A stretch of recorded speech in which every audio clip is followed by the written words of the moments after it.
Welcome everybody. This is ISES, the International Solar Energy Society, with a webinar on the REN21 Renewables 2023 Global Status Report.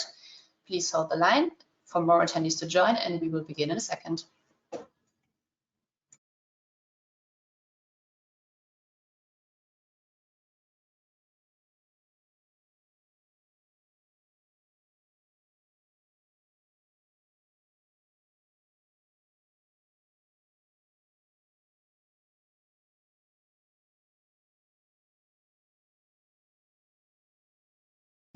Welcome everybody to the webinar.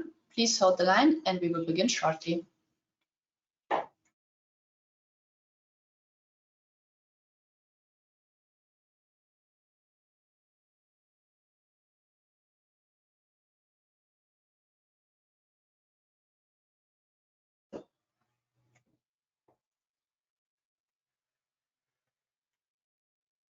All right, welcome everybody to today's webinar hosted by ISES, the International Solar Energy Society, and we are presenting a webinar on the REN21 Renewables 2023 Global Status Report. My name is Arabella and I'm happy to give you a short introduction into ISES and the work we do before we start the webinar. Just a quick word on myself. I've been with ISES for about 5 years now. I've studied political science. I've graduated from University of London, and I'm trying to kind of merge my background in political science with the realm of solar and renewable energy. So just as a brief intro there. And on ISES, who are we? Well, ISES is a UN accredited membership NGO, and we've been accredited with the UN since 1992. And ISES has actually been founded in 1954, so we've been around for a long time. ISES also has individual and corporate members from 110 countries all around the world. And it is our vision to have 100% renewable energy for all, used efficiently and wisely. And to achieve this vision, we have a broad range of key activities. We have biannual congresses around the world. For example, this year's ISES Solar World Congress, and I'm going to speak on that a bit more later. And also next year's Eurosun. We have two key publications. One is the Solar Energy Journal, which many of you will know, and that also has been established way back in the 50s. And then we recently added the Solar Energy Advances, which is our fully open access journal. We do webinars such as the one today, and we have education initiatives both online and offline. And we also share knowledge in our ISES infographics, and we recently also added a virtual solar energy museum, which will be relaunched in 2023 for you to browse the history of solar energy. Now, before we start with the actual webinar, a quick word on the Q&A session. So we will first hear the presentation of the webinar, and then we will have a joint Q&A session afterwards. You can submit your questions at any time by using the chat box that's on your GoToWebinar panel. So just type in the question, keep it short and precise, and then I'm going to have a moderated Q&A session with our speaker later on.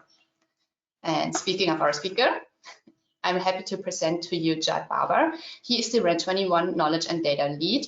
He's an economist and an energy specialist, and he's part of the REN21 Knowledge and Data team. He works on economic and social value creations of renewables, energy systems, and infrastructure. And he previously worked at the UNPD in Beirut.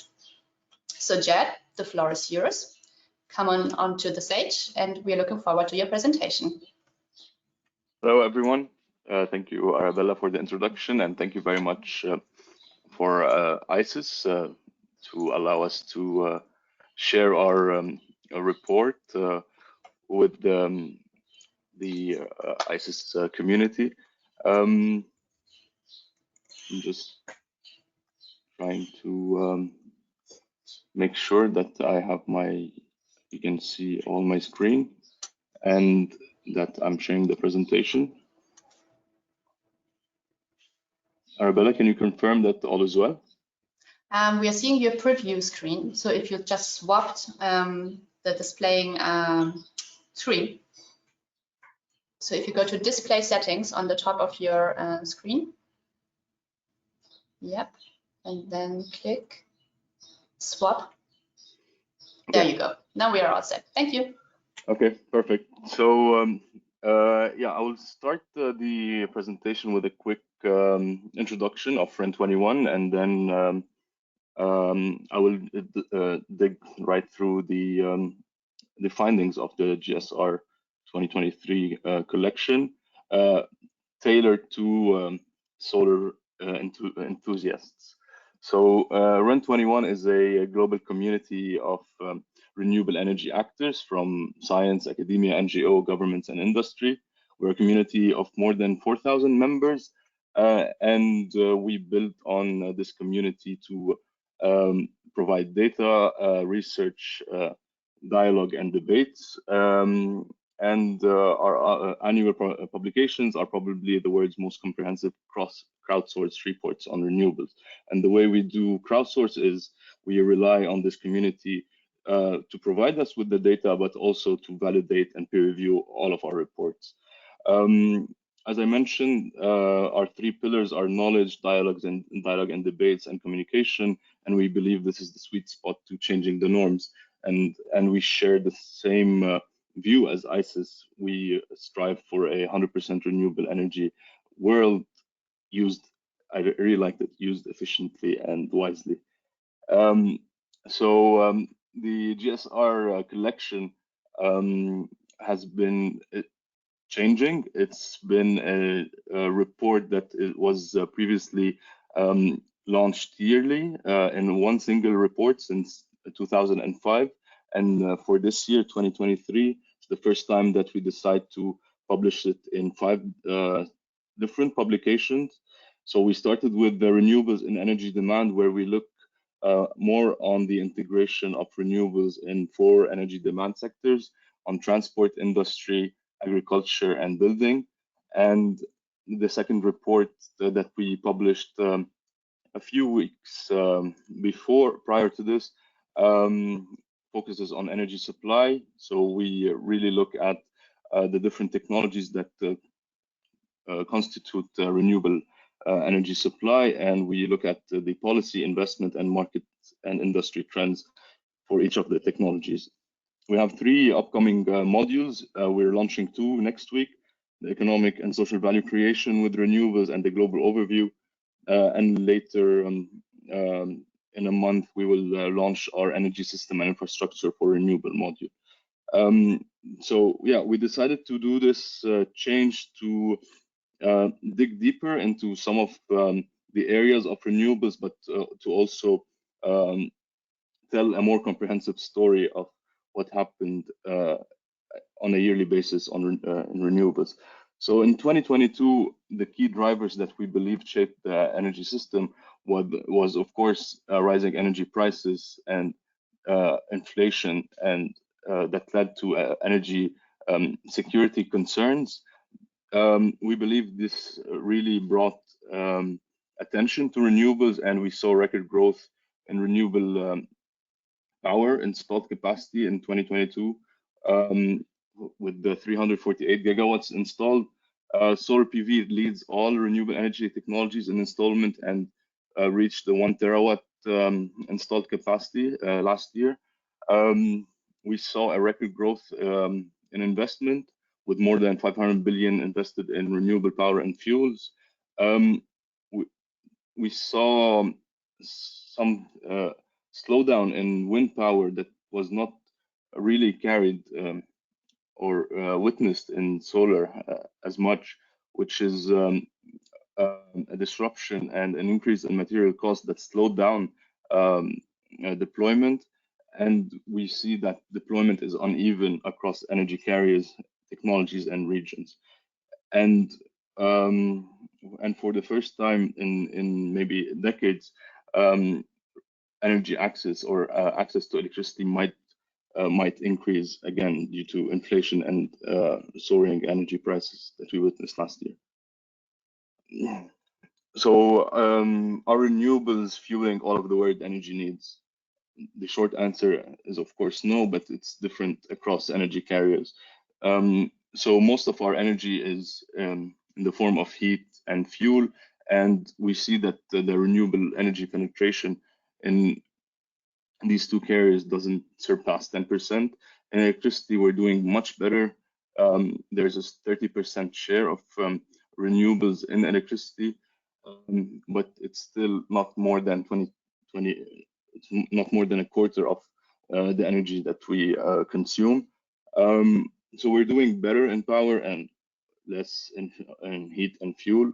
A more detailed view on the shares in power. So the 30% is divided as follows. So half of it goes to hydropower, 12% solar and wind combined, and the other 2.7% bioenergy, geothermal, and other renewable energy resources.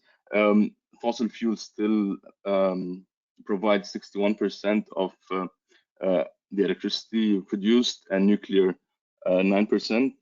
It is a very big increase from a decade ago, but we still short to achieve 100% renewable energy system. The investment trends also show that solar is leading all technologies. We see a decrease in wind in 2022 and a huge decrease with other renewables, so bioenergy, geothermal, and biofuels. In terms of region, we see that China still dominates with 50% of global investment going or being spent in China. The US and the EU follow with 11 and 10% respectively. Middle East and Africa combined account for only 1.6% of global investment. So solar PV is leading all renewable power. We can see in this graph that in 2022, we almost installed 25% of what we previously installed a decade or more ago. It brings up the total installed on solar PV rounds up to 243 gigawatt, and it's almost 70% of the total renewable energy installed in 2022. Solar and wind together comprise 92% of the total power installed in 2022.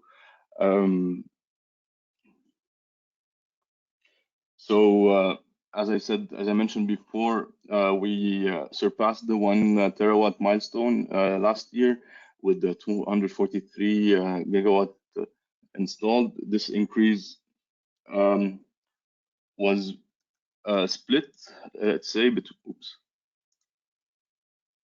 1 second.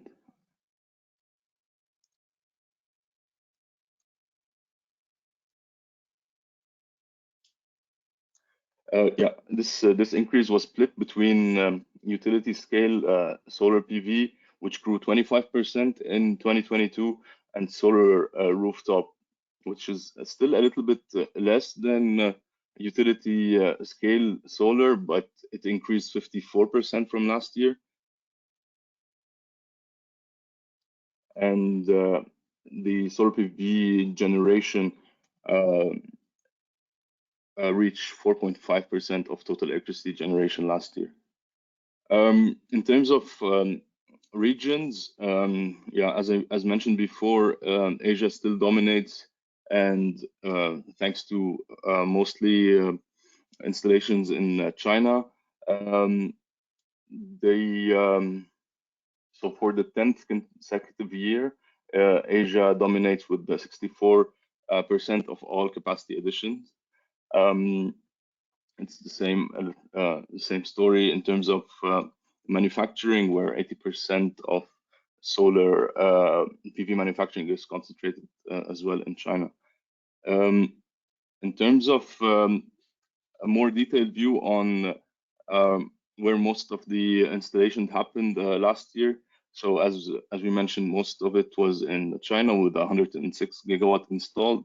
In second place, the United States, then India, Brazil, and Spain. Germany, Japan, Poland is a new entrant. Australia has one of the highest installed capacity per capita, and the Netherlands as well. The top 5 countries also constitute 66% of total solar PV installed, so very high concentration in a few countries. Switching to CSP, it's a less glooming story, let's say. So market leaders, Spain and the US, did not add new capacity in nearly a decade. There's a small capacity increase in the rest of the world, with the UAE installing 200 megawatts last year. But we see new projects coming online or under construction in emerging markets, including Chile, China, Israel, Morocco, South Africa, and also more in the United Arab Emirates. The key challenges for renewables power uptake or variable renewables are many, and you all know what they are. But we like this graph because it shows that even with variable renewables, you can reach up to 60% of your total electricity production. But this comes with a lot of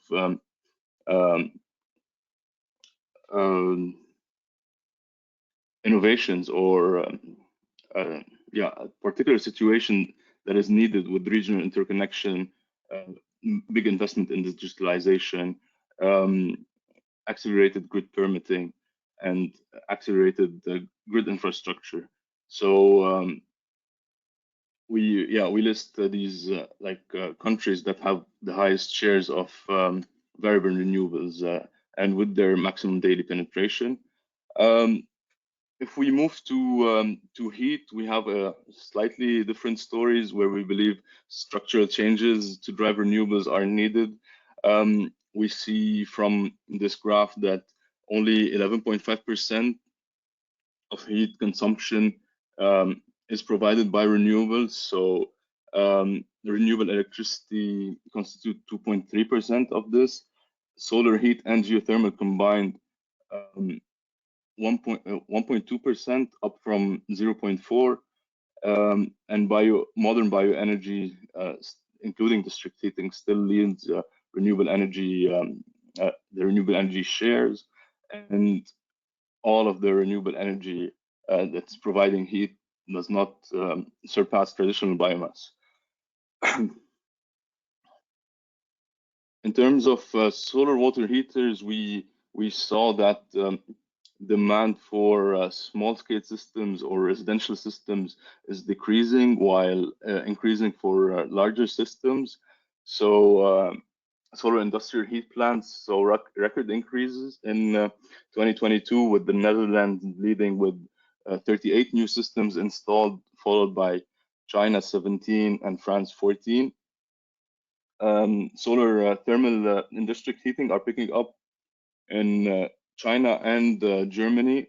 We see that in 2022, the global solar thermal market actually contracted by almost 9%, mainly due to a contraction in China with 12%.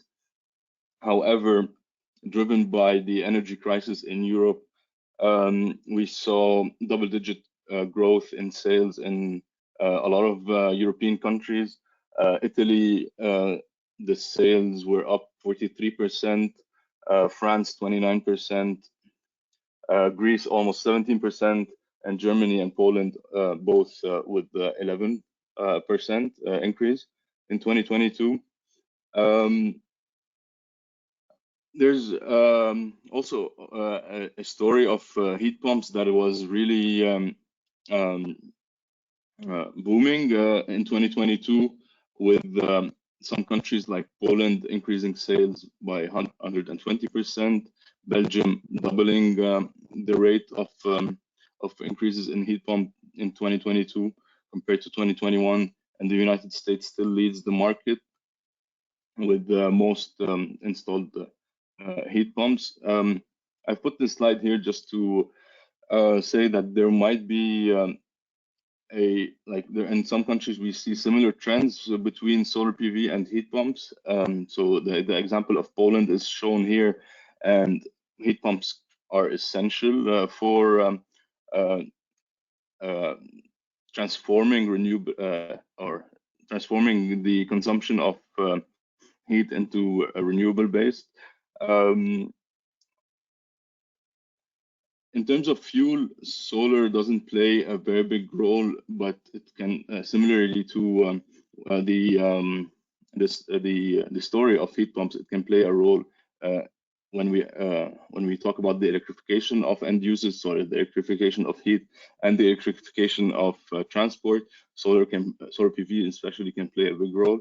But also the new trends of hydrogen, where countries are positioning themselves as renewable hydrogen hubs, especially countries that have ample land and can produce or can store the excess solar electricity and transform it into hydrogen and possibly ship it to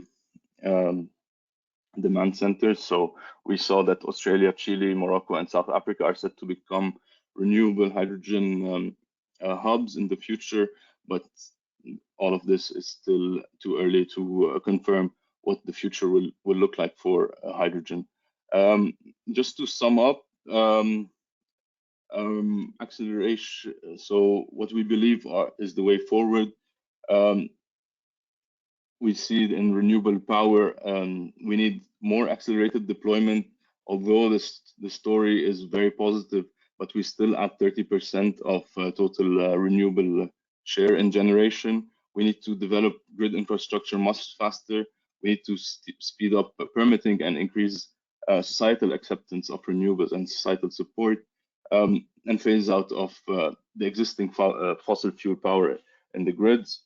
In terms of renewable heat and fuel, try to replicate the story of power with targets, policies, technology development, investment leading to cost reduction. Remove fossil fuel subsidies because they create a distorted market for renewables, and accelerate the electrification of end uses such as transport, building, and industry. But we also see that this renewable energy shift needs to happen fairly, and we need to address energy access. There's still almost 700 million people without access to electricity, and more than 2 billion people without access to clean cooking. Ensure that everyone have access to technology, finance, and skills, and strategically build on the decentralized nature of renewables at all levels of the governance system, but also we need corporations and citizens to achieve this shift. Thank you very much for listening. We have the 2 modules that are already there that you can check them all on our website. There are 2 upcoming modules next week. We have a webinar where we are launching these 2 modules, and the energy systems and infrastructure will come up in a month. So thank you very much for listening and for your interest, and happy to answer any questions. Thank you. All right, thank you, Jad. I'm just gonna take the screen back to myself. Hold on. And so to our audience, this is now the time for you to shine. We are heading into the Q&A session. So if you have questions to Jad about the 2 modules he presented, please go ahead and send them in via the chat box. Okay, I'm gonna start us off with a ever popular topic, and that is storage. How does storage play into your reporting? Have you come across any other reliable and competitive storage ideas except for batteries? Or how is the battery storage trend doing these days? So yeah, I think it's a very important question, and we started tracking it in more detail this year. So in the upcoming module that we have, so energy systems and infrastructure, we have dedicated sections on storage. We still see that pump storage is the most available, or yeah, in terms of installed capacity, it's still, I would say, more than 90% of all storage capacity. Utility scale battery storage is picking up in and there was a big pickup in 2022, and there's also a lot of plans that are being announced and commissioned, and even policies are being developed to incentivize utility scale storage or battery storage. You will have to follow us and stay tuned for our upcoming report to have a very comprehensive picture on storage. But thank you very much for the question. Thank you too. A question on the utility side. So obviously we're seeing big increases in parts of the technologies. When do you think utilities are going to pick up on those kind of trends and potentially adjust to them? Do you already see them basically adjusting their business models? Is this something you're looking into? We're still talking about storage, right? No, in general, uptake, sorry. Okay. Yeah, so like until now, utilities are leading the way. For solar PV, for example, there's still more than 60% of the installed capacity last year was actually commissioned by utilities. But I believe there's the market growth in decentralized solar is very promising, and rooftop solar is very promising.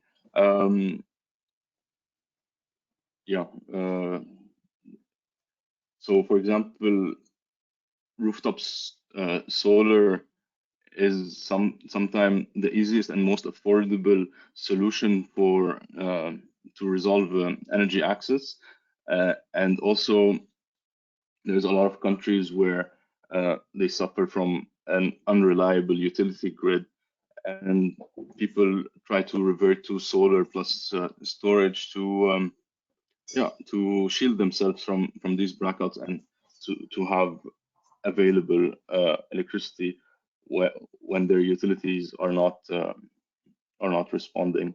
So I think it's the other way around. It's when the decentralized storage going or the decentralized solar can be at the same level of utility scale solar. It's still a matter of scale, and utilities install much more. And are you looking, so with your reports, are you looking into the uptake of decentralized providing of energy? Yeah, so it depends on the technologies, but in solar we are looking at, for example, as I mentioned, rooftop and decentralized renewables. Some uptake in so decentralized biogas. We can see also that is picking up in some places in Africa. It's considered as a good solution for clean cooking, but also in Europe, it's been like for 20 years a very good solution for especially farmers that can utilize their own waste to produce their own electricity. So we follow these two in terms of decentralized, but also in our economic and social value creation module, we mainly look at distributed renewables. So we have for like specifically for energy access. So we have data that we report on every year on solar products. So solar products for lighting and for appliances. We try to differentiate between pay as you go models and direct cash, and see look at the trends in those markets as well. Thank you. And then we've got a question on solar in a very specific setting, and that is your report going to address the usage or the implementation of passive solar? Is that something that could be measured in a sensible way, maybe for you to actually be able to report on? I'm not sure that I know what passive solar is. I'm sorry. No worries. So I believe by the person that asked the question, passive solar would be using, let's say, just a certain type of like a certain type of a building you construct that uses solar to heat itself without, let's say, having a solar heating system actually attached to the, so basically making passive use of something like that. Yeah, we're not yet covering these uses. I think it falls more under energy efficiency and less under renewables. We try to cover energy efficiency as much as possible, and it is something that we plan on tracking and developing our tracking of it more. It's still limited right now in our reports, but I believe we will have more to say about energy efficiency.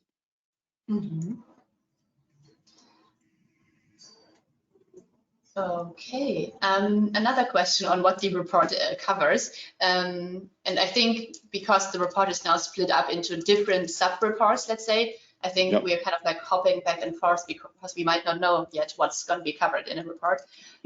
So somebody's asking, well, are you looking into the development of district heating? Yes. How about that? Yes, so it's mainly covered in the demand module under buildings, but also in the supply module we'll also cover it as well.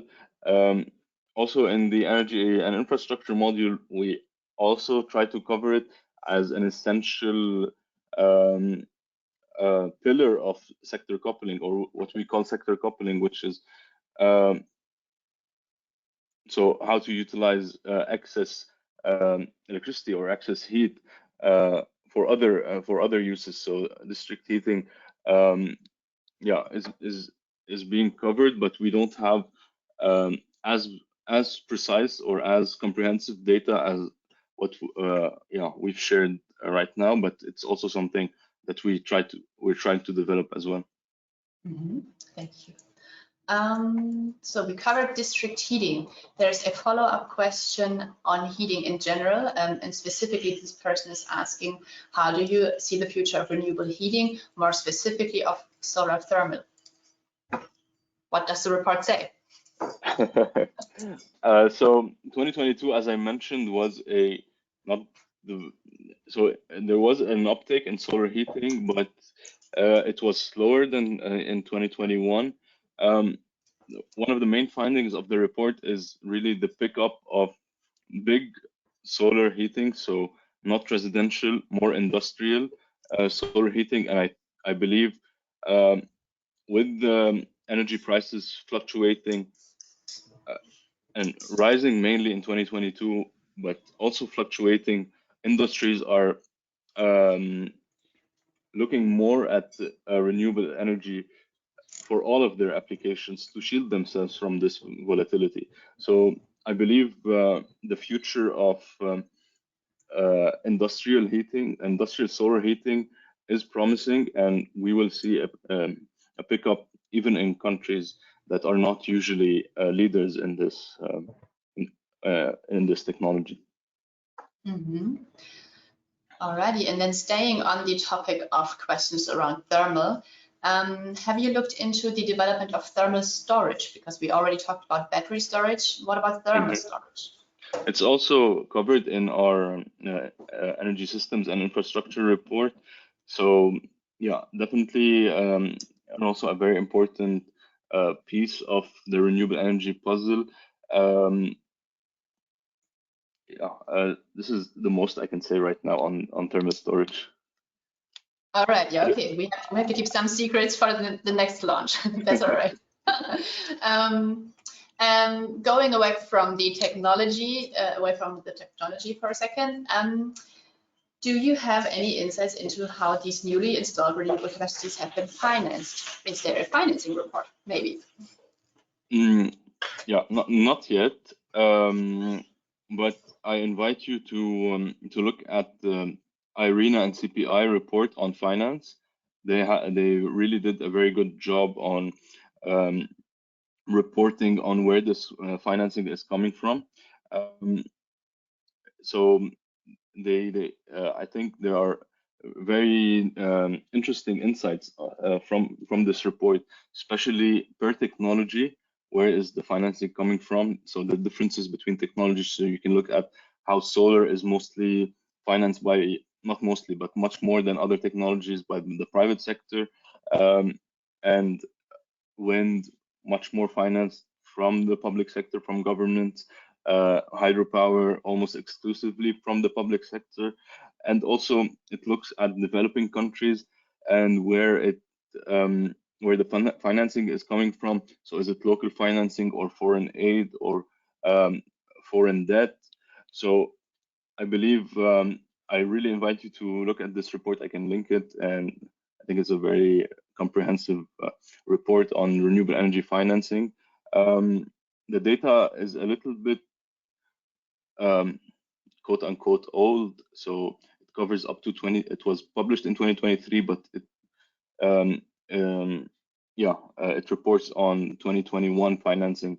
I had a conversation with the CPI. They will try to have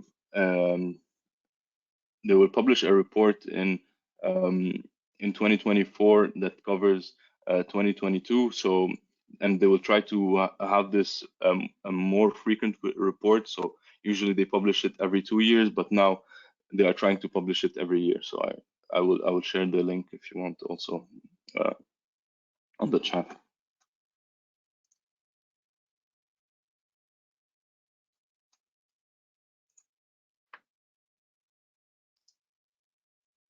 Hello? Oh yeah, sorry, that was my microphone that was muted. Okay, so a question on trendy topics in solar. What about agri-photovoltaics? How has that been doing the last year? Yeah, sure. So agrivoltaics has been something that we track for a couple of years now. It's much more detailed in our demand module. So I think it's been growing in countries that are not the usual suspects for agrivoltaics, and there are more favorable policies are being developed for agrivoltaics, and I believe it is a win-win for the farmers. So there are a lot of reports about the benefit it can provide to crop yield, but also to improve the revenue streams of farmers. So I think it will pick up much more in the coming years, and it will be definitely a growing market to look for. Mm-hmm. And then you showed 2 slides on country-specific insights. So I think you showed one slide that showed the uptake in countries that have a mixed renewable energies portfolio. And then you also showed one slide that had the world map on it. And so we have one attendee who is asking, what's your assessment of the future of renewables, especially for Africa, for the continent? Yeah, so for the investment section, as I mentioned, only 1.6% of total investment is going to in renewables is going to Africa and the Middle East. So it is very little in comparison to what is happening all over the world. So on that side, there should be a huge work that needs to be done to attract more financing and to de-risk this finance. I think it can happen in multiple ways. I'm not a finance expert, but Africa has the potential to be a renewable energy hub. It has all of the resources that it needs, but the main barrier still is financing.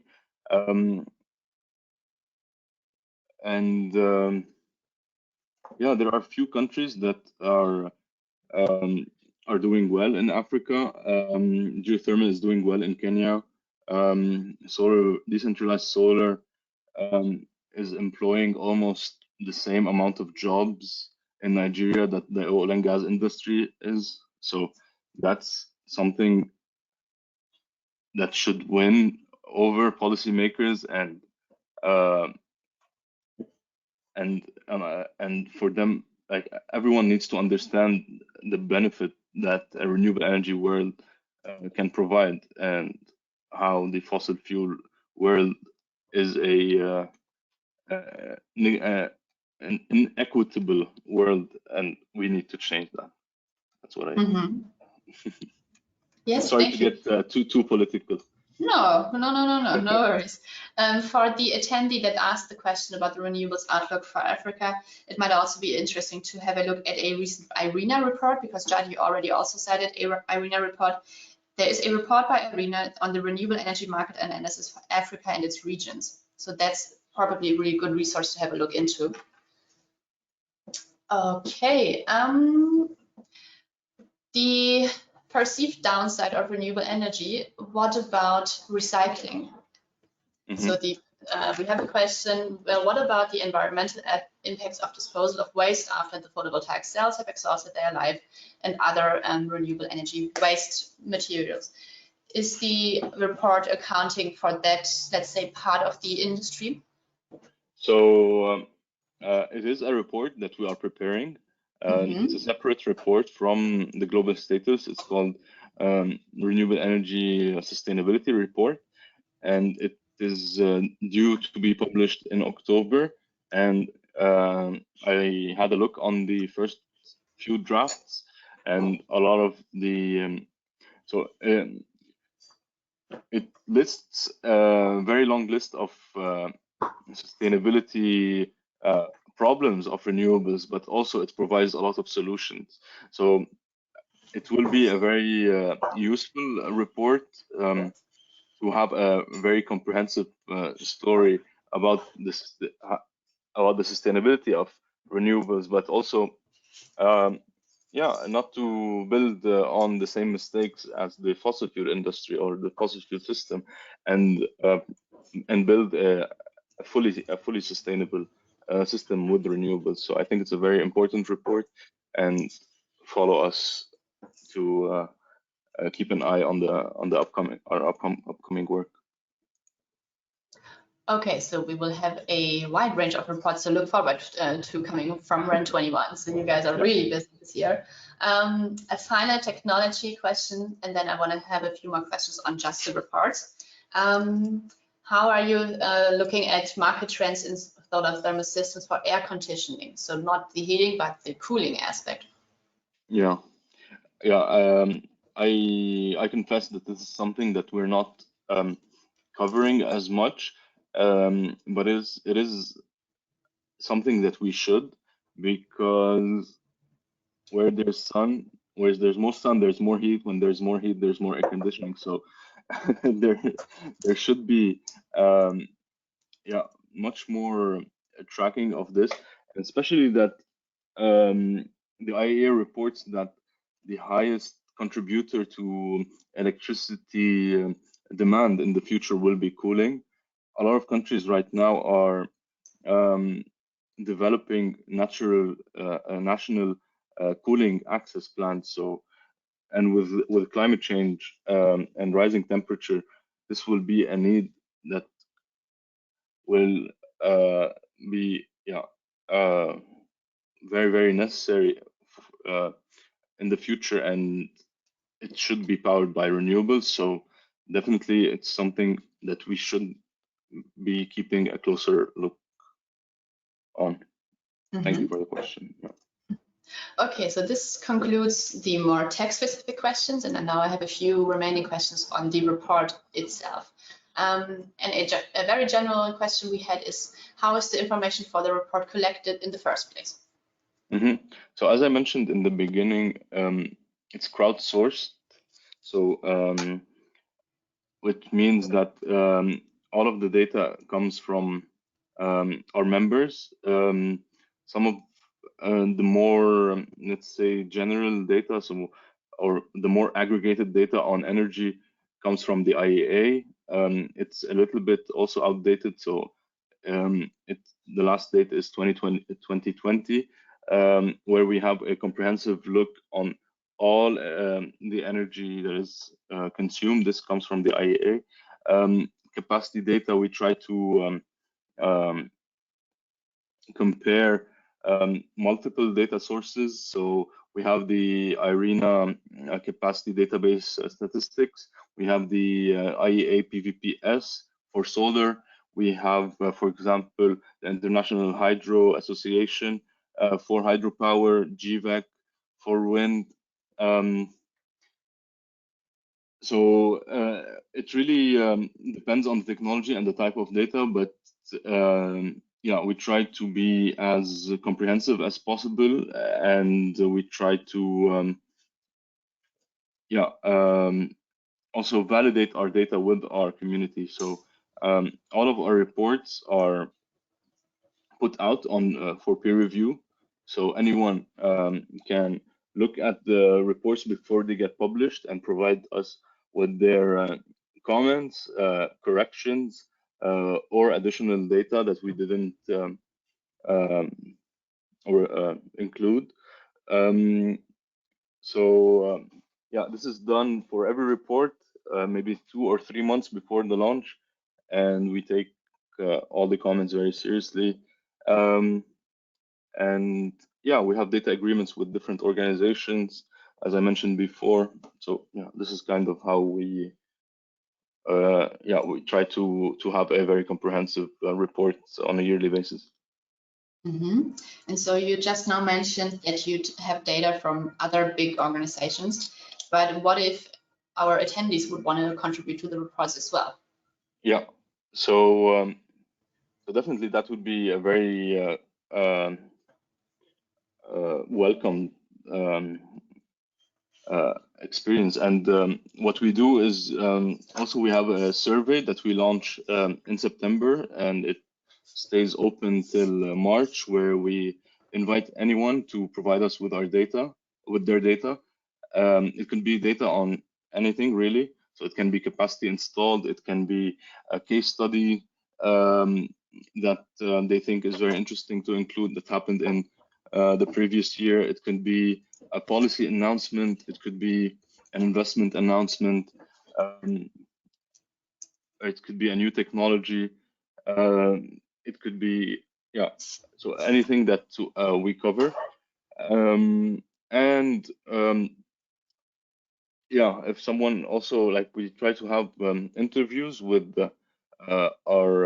some of our regional contributors. So if like for some regions, we try to have 1 or 2 interviews to understand more what's happening in the market, or for specific questions or event that happened in the previous years, and we need like a more regional insight on them. So by email. So you will have maybe I'll also share my email at the end of the presentation to collaborate. Mm-hmm. Alrighty, thank you. So we've covered a lot of the 2023 report, but of course we are always curious to look ahead. I know the report isn't out yet in its full range, but what are your perceived trends for maybe 2024? Is there already a place to think about trends? The year is still in its it didn't end yet, so we will have some time to reflect on it starting I mean next year. But I believe it's it's a little bit different story from 2022. So we need to look at the data of what actually happened in terms of capacity installed, in terms of generation.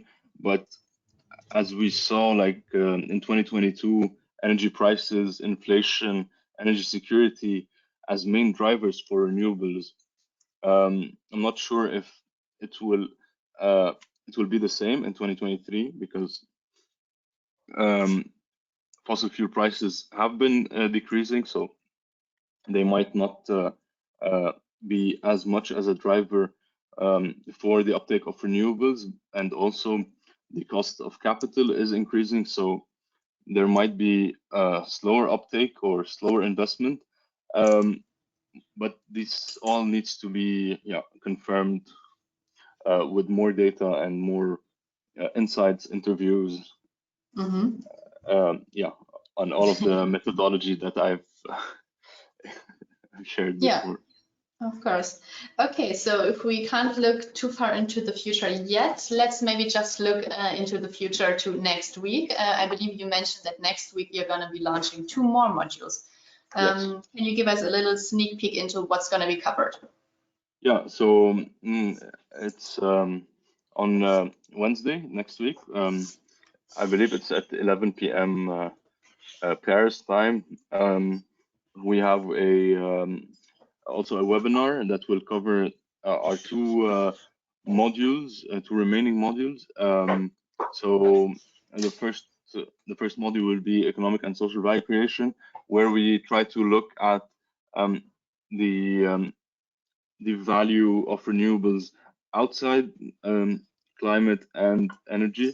So more on what it can provide in terms of economy and society. So more about the jobs that can be created, the energy access, inclusion, so of different parts of the society, education and skills, and also local supply chains. So more on the manufacturing side, what countries are trying to do to improve also the local value of renewables, and more like working more on the supply chain, and then also the global overview, which tries to set the main picture of renewables and in 2022. So it has the main narrative and the main findings of all of the reports, but also it has also a cross-cutting data points or issues that are not covered in any of the reports, that are only covered in the global overview. So more on the energy system as a whole, more on emissions, and more on finance, investment, and policy within like a global landscape and a global narrative. So that's what's upcoming next week. Okay, alrighty. And then I think my final question you already answered. It seems there's going to be a REN21 hosted webinar then on the launch next week.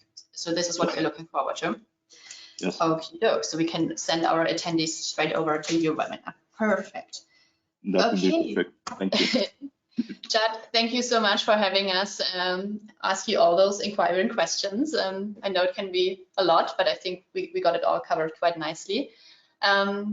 Thank you for joining us, and I believe we will see you again next week on your side of the webinar. For my attendees, I want to share a few final announcements from the ISES side, and then we close the webinar. So Jad, again, big thank you from my side and the attendees. Thank you very much for everyone. We always have the question, well, is this webinar being recorded and where can I find the presentations? And the answer is yes, yes, yes. There is a recording of the webinar and it's going to be available on the ISES homepage in a few days. And there's also going to be the presentation given by Jad. So we will have that both online for you on the ISES homepage. For any ISES members on the call, remember you already have unlimited access to all past ISES webinars and the presentations that were given in the ISES members area. So if you're looking to rewatch a webinar we've given within the last 5 to 7 years, it should all be there for you. So that's for ISES members. And then my final announcement before we close for the day. With all these reports coming up, we also have something coming up, and that is the ISES Solar World Congress 2023, where we're then going to talk about all that we learned in those reports. and that is going to be in New Delhi in India. We're going to start on October 30th and go all the way through November 4th. So about a week of really exciting conference program. The homepage for you to learn more is www.swc2023.org. And registration for that event is actually coming up very soon. So stay tuned for that. And yeah, we would love for you to join us in India. We're going back to India for the first time since 1978. So the last time ISES went to India with the Solar Congress is a long time ago now. And so we are so pleased to go back. So check out that website. And with that, I'm closing the webinar for today. Thank you all for joining us. There's always a way to stay in touch with ISES. You can reach out via email and obviously find us on all the social media channels. And there's also going to be a short survey coming your way to see how we did on today's webinar.